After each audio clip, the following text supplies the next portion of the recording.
panatilihin po natin ang ating mga Biblia doon po sa mga talatang binasa sa atin kanina ni kapatid na Ryan sa Juan Kabanatang 16. Ang mga talata po ay 1 hanggang 4. Yung unang bahagi ng talatang 4 lamang ang atin pong pag-aaralan. At ang titulo po ng ating pangangaral ngayon ay may pamagat na magpatuloy sa gitna ng pag-uusig. Magpatuloy sa gitna ng pag-uusig. Mga kapatid, nakapag-try na po ba kayong umorder sa Shopee or Lazada na napakaganda po ng presentation po nila ng item doon po sa app nila, no? Halimbawa, pagkalaki-laki ng bag, di ba? Tapos pag dumating sa inyo, parang wallet lang pala, di ba? O kaya naman po umorder kayo ng housing o ng tawag dito, ng protector. Ano ba tawag dito? Case ng cellphone, ano? Na napakaganda napakakintab. Pero pagdating ho sa inyo ay napakalayo ng itsura. Ano po? Umorder kayo ng damit na ang tatak ay Nike. Ang dumating sa inyong damit, ang tatak ay Mikey. Tapos napakanipis pa po ng tela. Ano po? So talaga po mapapa-expectation. At tingin ko si Ate Bel na experience na yan eh. Yung umorder yata ng tsinelas, iba yung sukat, ano? So, talaga mapapa-expectation versus reality ho tayo, no? Madidismaya ho tayo kasi hindi po na-set ng tama yung ating expectation nung kung tayo ay umorder. Mga kapatid, ganyan po yung ayaw maranasan ng ating Panginoong Jesucristo para po sa kanyang mga alagad sa mga talata pong ating pinag-aaralan ngayon. Dito po, makikita ninyo na nais po ng ating Panginoong Jesucristo na iset po yung expectation ng mga alagad po niya dito po sa makasalanang sanlibutan ito na ginagalawan po nila. Na oras po na umalis na po ang ating Panginoong Jesucristo at bumalik na po siya sa kaluwalhatian, namely doon po sa presensya ng kanyang Ama sa langit, mararanasan po nila ang matitinding pagsubok na sinasabi po niya nung mga nakaraan pa po nating pag-aaral. So sinasabi po niya agad po ito sa kanila, pinagpapauna po niya agad po ito sa kanyang mga alagad, sineset po niya ang expectation ng kanyang mga alagad para po pag dumating na po yung araw na yon ay hindi sila mabigla, hindi sila madismaya at hindi sila tumalikod sa kanilang pananampalataya. So mga kapatid, kailangan po nating marinig ang ganitong klase ng mensahe para din maiset yung ating expectation bilang mga Kristiyano. At hindi po tayo madismaya basta-basta o kaya naman po ay magkagulatan o mabigla ho tayo kapag po dumating na po ang mga pag-uusig sa atin pong mga buhay. So hindi ko po alam kung ano pong klaseng pag-uusig ang nararanasan nyo ngayon. O maaaring hindi naman kayo masyadong nakakaranas ng pag-uusig, pero sinasabi ko sa inyo, oras na kayo'y mamuhay ng totoo at tapat sa inyong pananampalataya, one way or another, makakaranas po kayo ng pag-uusig. And I want to set your expectation. Kaya po, gaya po ng ginagawa rito ng ating Panginoong Jesucristo. One main truth na gusto ko pong diinan sa sermon po na ito, mga kapatid, ay nais po ni Kristo na magpatuloy tayo sa ating pananampalataya sa gitna ng pag-uusig. Ulitin ko po, nais ni Kristo na magpatuloy tayo sa ating pananampalataya sa gitna ng pag-uusig. At yan po ang makikita nating emphasis from verses 1 to 4 na hinati ko lamang po sa tatlong bahagi. Una po, makikita natin dito ang kalooban ni Kristo sa gitna ng pag-uusig. Ang kalooban ni Kristo sa gitna ng pag-uusig, nandun po yan sa verse 1. Pangalawa po ay ang propesiya ni Kristo tungkol sa darating na pag-uusig. Ang propesiya ni Kristo tungkol sa darating na pag-uusig, nandun po yan sa verses 2 to 3. At panghuli, ang paalala ni Kristo tungkol sa pag-uusig. Ang paalala ni Kristo tungkol sa pag-uusig in verse 4, letter A. So isa-isahin po nating pag-aralan ngayon, mga kapatid, itong mga katotohanan pong ito na nakita natin sa mga talatang ating pinag-aaralan ngayon. Una po ay ang kalooban ni Kristo sa gitna ng pag-uusig. Makikita po natin yan mga kapatid in verse 1 sa inyong mga Biblia. Sabi dito, ang mga bagay na ito'y aking sinilita sa inyo upang kayo'y wag mga tisod. So yung mga bagay na sinalita po dito na sinasabi o sinabi ng ating Panginoon Jesucristo sa mga alagad ay pumapatungkol po sa mga matitinding pag-uusig na mararanasan po ng kanyang mga alagad na binanggit na po niya ng mga nakaraan po nating pag-aaral in chapter 15 verses 18 to 25. Naaral na po natin dyan na nagpauna na po ng ating Panginoong Jesucristo na ang mga alagad po niya, oras na siya po ay umalis dito sa sanlibutan, ay kapuotan ng sanlibutan. Na sila po ay uusigin ng sanlibutan kung paano po ang ating Panginoong Jesucristo ay inusig ng sanlibutan. So, binanggit po ng Panginoong Jesucristo ang tungkol dito upang sila daw po, ang sabi ay hindi matisod. At alam niyo po mga kapatid, yung salita pong mga tisod, sa talata pong ito ay galing po yan sa salitang Griego na ang ibig sabihin po ay mahulog o wag mahulog sa patibong. Wag mahulog sa patibong. Sa makatuwid mga kapatid, yung mga pag-uusig pala na nararanasan po ng mga alagad ni Kristo ay hindi po isang aksidente lamang o nagkataon lamang na nangyayari. Ito po pala ay mayahalin tulad po natin sa isang patibong na inuumang po ng dyablo upang ang mga alagad po na gaya po natin ay matisod at hindi na po magpatuloy sa pananampalataya. Yan po ang layunin ng dyablo. No? Kaya po niya pinahihirapan tayo.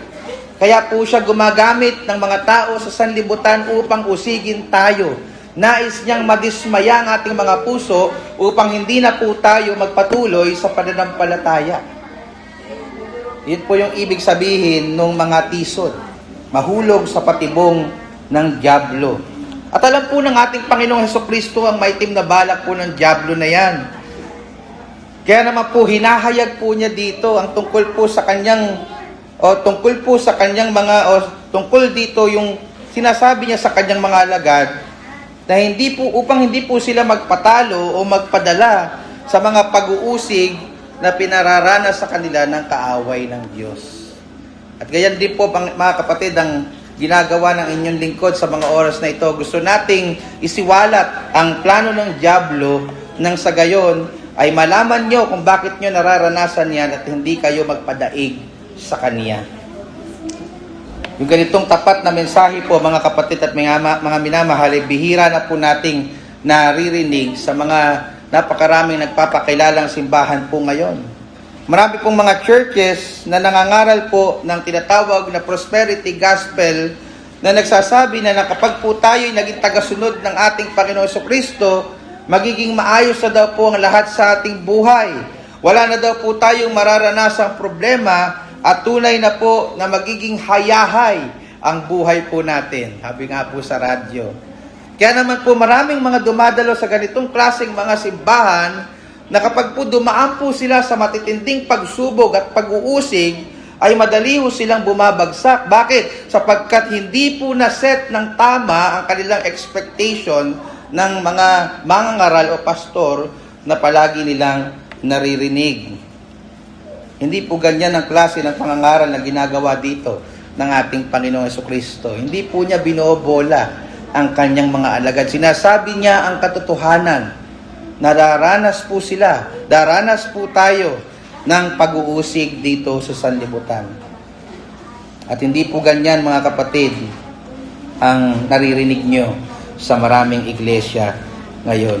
So nais po ng ating Panginoong Jesucristo na iset yung ating expectation. Nais niyang sabihin ng katotohanan sa atin na kapag po naging Kristiyano tayo, oo, tunay po iyang masaya, ngunit hindi ibig sabihin nun ay puro saya lang. May mga pagkakataon na tayo po'y makakaranas ng mga pagsubok. May mga pagkakataon na tayo makakaranas ng mga pag-uusig dahil po sa ating pananampalataya. So kung nararanasan po natin yan one way or another, gusto pong ituro ng ating Panginoon Jesucristo na ito po ay normal na karanasan po ng isang tunay na mananampalataya. So wag na po tayong mabibigla mga kapatid. Wag na po tayong magtataka kung may mga pagkakataon na tayo po ay inuusig ng sanlibutan. Maliwanag po ang sabi ng Biblia, nabasa ko na po ito sa inyo noong nakaraan, sa 2 Timoteo 3:12, ang lahat ng nagnanais mamuhay ng matuwid bilang tagasunod ni Kristo Jesus ay daranas ng mga pag-uusig. Daranas ng mga pag-uusig. So mga kapatid, wag po tayong magpahulog sa patibong ng pag-uusig ng dyablo upang pahintuin po tayo sa ating pananampalataya. No? Wag po tayong magpahulog sa gusto ng dyablo. Nais po ni Kristo na magpatuloy po tayo sa kabila po ng mga pag-uusig na nararanasan po natin. Kaya po niya sinasabi yung mga bagay na naririnig po ninyo sa mga oras na ito. Pangalawa po na makikita natin sa talatang ating pinag-aaralan ay ang propesiya ni Kristo tungkol sa darating na pag-uusig. Ang propesiya ni Kristo tungkol sa darating na pag-uusig. In verse 1, general po yung pagkakasabi ng ating Panginoon Jesucristo dito tungkol po sa daranasing pag-uusig ng mga alagad. Ano po? Pero pagdating po sa verses 2 and 3, mas dinitalye po niya kung anong klaseng pag-uusig ang mararanasan po nila. Ang sabi po doon sa verse 2, kayo'y palalayasin nila sa mga sinagoga. Nakita niyo po ba yon sa verse 2? At yung sinagoga po, kung di kayo masyadong pamilyar sa salita po na yan, na binanggit po dito ng ating Panginoon Jesucristo, ito po'y pumapatungkol sa lugar, sa labas ng templo, kung saan ginagawa po ng mga Hudyo ang kanila pong mga religious activities. Ngunit ang sinagoga po ay hindi lamang po isang place of worship ng mga Hudyo. Dito din po nakasentro ang kanilang buhay. Dito po sila tinuturuan ng salita ng Diyos. So kung palalayasin po sila sa sinagoga, mawawalan na po sila ng access, ng pagkakataon na maturuan ng salita ng Diyos, sapagkat hindi naman po available sa lahat ng dako ang kopya ng banal na kasulatan during this time. Hindi po kamukha sa panahon po natin ngayon na kahit cellphone, meron po tayong banal na kasulatan. So mawawalan po sila ng ganung privilege. At dito din po sa sinagoga nakasentro ang social life ng mga Hudyo. So kung matatanggal po sila sa pagiging miyembro ng sinagoga, ang maaaring katumbas po noon ay mawalan po sila ng kaibigan, or worse, kung masyadong deboto ang mga magulang ng itiniliwalag na miyembro ng sinagoga sa Hudaismo, ay maaari pa po siyang itakwil ng kanya pong sariling pamilya. So ganun po katindi yung mararanasan ng mga alagad, sabi po dito ng ating Panginoon Jesus. Ang sinagoga din po ang nagsaserve as their local court during their time. So doon po sinesettle yung mga problemang legal. So kung natiwalag po ang isang miyembro ng sinagoga, mawawalan po siya ng matatakbuhan kung sakaling may umaabuso sa kanyang karapatan. Saan siya pupunta? Wala na po siyang pupuntahang iba. Sa sinagoga din po, nagmumula yung mga contacts ng mga Hudyo pang sila'y makapagtransaksyon o makapagnegosyo o magkakuha ng mga business partners. So kung matitiwalag po sila sa sinagoga, ang maaaring katumbas po noon ay mawalan po ng hanap buhay siya at ang mawalan po ng makakain ng kanyang buong pamilya. So ganun po katindi yung at stake ng mga sa pagsunod ng mga alagad during ng panahon ng ating Panginoong Jesucristo, during nung unang siglo. Ang kapalit po nito ay maaring mawala ang lahat-lahat sa kanila. At nararanasan po yan ng mga naunang mananampalataya. In fact, nararanasan po yan ng mga ilang mananampalataya maging sa panahon po natin ngayon sa ibang lugar.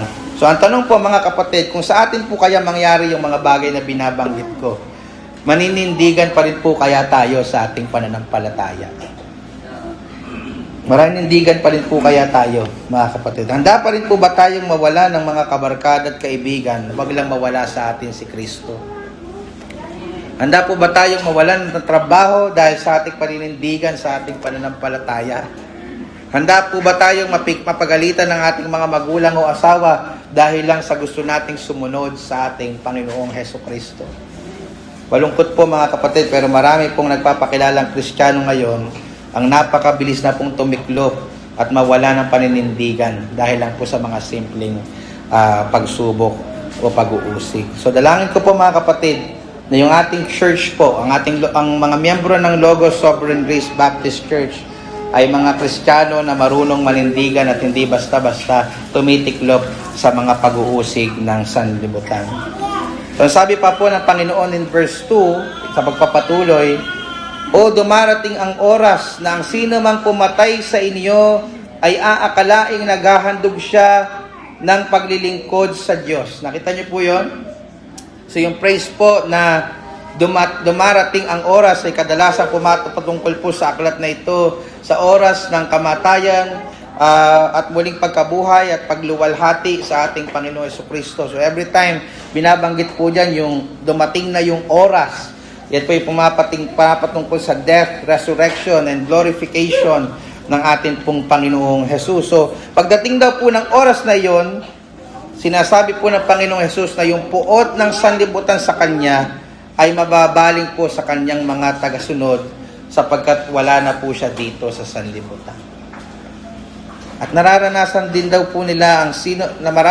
daw nila na ang sino mang pumatay sa kanila ay aakalaing naghahandog o naglilingkod siya sa Diyos. Ganyan niya po katindi at kasama yung mga taong uusig sa alagad ng ating Panginoong Jesucristo. Isang klasikong halimbawa po niyan, kung maalala nyo, si Apostol Pablo, hindi po ba? Bago siya makakilala sa ating Panginoong Jesucristo, ay naakala niya na ang mga Kristiyano noong unang siglo ay lumalapastangan sa Diyos. At bilang siya ay debotong Hudyo, pinapapatay niya, kinakaladkad niya ang mga Kristiyano, at inaakala niya sa kanyang ginagawa, natutuwa ang Diyos, nalulugod ang Diyos. So ganun din daw po ang iniisip ng mga relihiyosong Hudyo na uusig at papatay sa mga alagad ni Kristo. At maaaring hindi po natin nararanasan na magkaroon po ng banta sa ating mga buhay, hindi po ba? Hindi po natin nararanasan na tayo po'y usigin ng ganito. Pero one way or another, alam po natin na tayo ay nakakaranas pa rin ng pantutuya at pag-uusig. Mula po minsan sa mga relihiyoso pang tao, hindi po ba? Yung inakala nila na sila po ay tayo po ay mga nasa mali, tayo po ay mga mangmang sa katotohanan, at ang Diyos po na sinasamba natin ay peking Diyos at yung kanila ay totoo. Di po ba? Lalo na po yung mga pinanggalingan nating pananampalataya, akala nila tayo yung naligaw ng landas. Di po ba? Kaya ang tingin po nila sa atin ay parang mga wala sa hulog, mga nawala na sa sarili, no? Ngunit mga kapatid, alam natin na hindi po gayon ang sinasabi ng katotohanan. Ang atin pong ebanghelyo ang totoo. No, kasi nakasulat yan sa Biblia, ang ating pagkakaunawa kung sino ang Diyos ang tama. At ang tunay na iglesia ni Kristo ay ang mga iglesia na nagtuturo ng tunay na ebanghelyo, and therefore yung atin pong pananampalataya sa gospel ay totoo sapagkat ito'y consistent sa itinuturo ng salita ng Diyos. So wag po tayo magpadala sa mga sumasalungat sa ating pananampalataya. Kahit pa sila po ay nagmula sa isang napakalaking simbahan o nagpapakilalang mga relihiyosong tao, sapagkat ang totoo mga kapatid, kaya po sila ganon ay sapagkat hindi naman talaga nila tunay na nakikilala ang Diyos. Nang sabi po sa verse 3, at ang mga bagay na ito ay gagawin nila sapagkat hindi nila nakikilala ang Ama ni ako man. So inaakala ng ibang relihiyon na ang ginagawa nilang pag-uusig sa atin at sa ating pananampalataya ay paraan po nila para maglingkod sa Diyos. Pero sa totoo lang, sila po ang tunay na hindi nakakakilala sa Diyos. Wala akong pake mga kapatid kung malaki ang maganda ang kanilang kapilya o maraming miyembro ang kanilang iglesia o mayaman ang kanilang kaban. Kung isang iglesia mga kapatid ay hindi tumitindig sa ebanghelyong itinuturo ng Biblia, ang iglesyang ito ay mangmang sa pagkakakilala sa Diyos at hindi tunay na iglesia ni Kristo. Mga kapatid, gaya ng lagi ko sinasabi sa inyo, hindi po paramihan, hindi po pagandahan, hindi po pasikatan ang batayan sa paghahanap ng katotohanan. Alam niyo po ang tanging batayan, mga kapatid. At ilang beses na po natin yan na ituturo sa iglesyang ito. Biblia lamang ang batayan para masabi natin na ang isang katuruan ay totoo. So no matter kung hindi sikat o maliit ang iglesyang nangangaral nito, kapag nakikita mo na ang itinuturo nito ay ayon sa Biblia, by all means, paniwalaan mo ito kahit maraming sumasalungat sa iyo. So wag po tayo magpadala sa pag-uusig ng mga malalaking relihiyon sa paligid po natin. Tumindig po tayo at panindigan sa ating pananampalataya sapagkat alam po natin na yung ating pananampalataya ay hindi turo lang ng tao, ito po ay turo ng salita ng Diyos. So naaral na po natin ang kalooban ni Kristo sa gitna ng pag-uusig, ang propesiya ni Kristo tungkol sa darating na pag-uusig. Pag-aralan naman po natin yung panghuli, ang paalala ni Kristo tungkol sa pag-uusig. Ang paalala ni Kristo tungkol sa pag-uusig. Matapos pong sabihin ng ating Panginoon ang kalooban niya na magpatuloy po ang mga alagad sa kabila ng mga pag-uusig in verse 1, at matapos po niyang iset yung expectation nila sa pamamagitan ng pagdetalye sa kanila ng kanilang mararanasang pag-uusig in verses 2 to 3, meron po siyang nais maalala ng kanyang mga alagad in verse 4, letter A. Ang sabi niya, datapwat ang mga bagay na ito'y sinalita ko sa inyo. Anong dahilan? Upang kung dumating na sa kanila ang oras, o yung oras na sila'y uusigin, ay inyong mga alala kung paanong sinabi ko sa inyo. Ano po layunin ng Panginoon? Kapag dumating na ang pag-uusig sa mga alagad, kapag dumating na ang pag-uusig sa atin, maaaring sinasabi, hindi ako makarelate kay pastor. No? Parang hindi ko naman nararanasan yan. Napakasarap ng buhay ko. Salamat sa Diyos kung ganon. Pero kung dumating na ang pag-uusig sa iyo, isang araw, sana maalala mo ang pangangaral na ito. Sapagkat iyon ang gusto ng Panginoong Jesucristo. Ulitin ko ang sabi sa verse 4, datapwat ang mga bagay na ito'y sinalita ko sa inyo upang kung dumating ang kanilang oras, ay inyong mga alala kung paanong sinabi ko sa inyo. So binalikan po dito ng ating Panginoong Jesucristo yung premise niya in verse 1. Gusto niyang maset ang expectation ng mga alagad sa lahat ng pag-uusig ng mangyayari sa kanila sa future para kapag naranasan na po nila yon, hindi na sila magulat at hindi nila isipin na labas ito sa plano ng Diyos sa kanilang mga buhay. Mga kapatid, iyan din po ang napakagandang paalala sa atin ngayon ng salita ng Diyos. Kung ikaw ay nakakaranas ng pag-uusig ngayon, mula marahil sa iyong mga kaibigan, mga katrabaho, kamag-anak o maging mga kasamahan mo sa bahay, paalala sa iyo ng Panginoon muli, iyan po ay normal na nararanasan ng mga mananampalataya. Ay kung hindi mo yan nararanasan ngayon, salamat sa Diyos. Pero kung maranasan mo yan sa future, isa pa rin ang mensahe ng Diyos. Sana maalala mo na sinet na ng Panginoon ang iyong expectation. Sana hindi ka magpahulog sa patibong ng dyablo. Sana manatili kang matatag at nagpapatuloy.